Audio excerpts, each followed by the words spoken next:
Okay people, this is himself and welcome to another Nina Tekken 7 guide.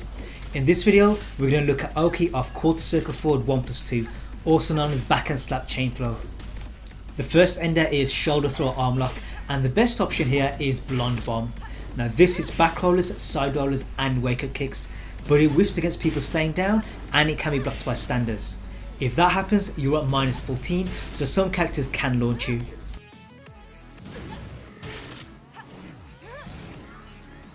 But standing up is actually quite risky for them because they can be launched by D3 too, and it also launches wake up kicks.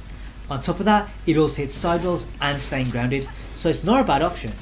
The only way for them to escape is to back roll. Another option is FF3. This is back rollers and standers.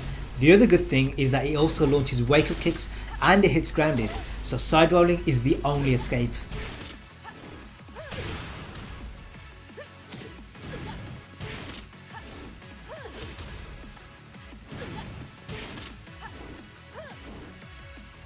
The last option we have here is DF3-4.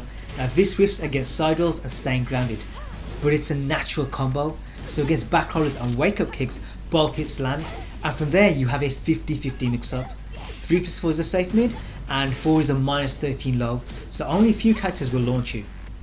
But the real damage comes against standers, because here all 3 hits are guaranteed and you get follow ups. With 3+4 you get a dashing blonde bomb, and with 4 you get D3. You do have to hold forward to make up the range, but it does work. On top of that, if they just stay down, then both of the enders will hit, and that's a nice bonus. Moving on to the next throw, we have Neckla Shot, and here they land face down feet away. But because Nina takes so long to recover, nothing is guaranteed against back rollers, so we have to use a mix up. The best low is DB3. This is side rolls and people staying grounded, and it knocks down get up kicks, and from there I think a blonde bomb is free. The move also puts you at +3 on hit, and even if they block it you're only at minus 13, which is not that bad. To complement that we need a mid, and the best option is quarter circle forward 2. This gets you 25 damage against crouches and it's safe on block. It also hits side roll right and people staying grounded, and it's fast enough to beat out wake up kicks. What that means is that their only escape is to side roll left.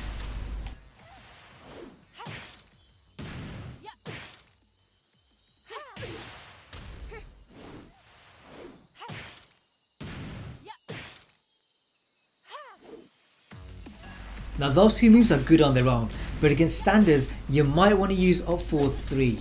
This comes out fast enough to hit them and it beats out wake up kicks. The only problem is that back rollers can block it and you're at minus 10, so you can be punished. Before I go into the next section, I want to mention that I've already done videos covering easy inputs for all of these, so if you're having trouble with any of them, do check it out. There's a card in the corner and a link in the description, and I'll also put it on the end screen so you can watch it right after this video. The third throw is rolling armbar, and the Oki for this is actually quite good because D3 is guaranteed. Against side rolls and people staying down it hits on the ground, and against back rollers it hits them standing. But with wake up kicks you can actually finish the string and get a launch. The same is also true with standers, the only difference is that it hits them in the back.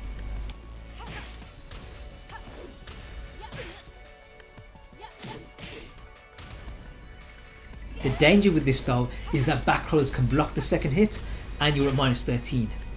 But we have a solution for that: reverse ivory cutter. This will hit them standing and that means that we get a full launch. But that's not all, because this move also launches standers. The frame window is tight and the launch is back turned, but it does work. The fourth ender is double arm break, and sadly for this one I couldn't find any Oki. The reason for this is that they land away from Nina and she takes a while to recover, and because of that they can back roll and block everything. Now you might think that using lows might make them crouch, but none of the quick ones reach and anything slower can be beaten out, so in terms of Oki this is not a good one. The last throw is falling arm break, and this one's a lot better. Here they land face down feet away, and your best option is D4. This only does a bit of damage, but it hits all cases apart from staying down. For a bit more risk and a bit more reward, you can go for D3. This will cover the grounded option and it also hits both side rolls. It also counter hit launches wake up kicks and back turn launches standards, provided you use the 2. The problem though is that it whiffs against back rolls, but to cover that we can use reverse ivory cutter again. Just like with the armbar, this launches back rollers normally and standards back turned, so as before, not a bad option. Putting all that together, my preferred option would be the rolling armbar. I think this chain does the most damage and I also think that it has the best oki, so there's no reason not to go for it. Now I did intend to do the other chain throws, but I ran out of time, so I'll cover those in my next video. I'm also working on other Nina tech that I'm sure you'll be interested in, so if you want to see that when it comes out, make sure you subscribe. As always, I hope you guys learned something here. If you did, then give me a thumbs up. If you think I missed something out or got something wrong, then say so in the comments. There's more videos coming, so keep your eyes peeled for that, and I'll see you guys in the future.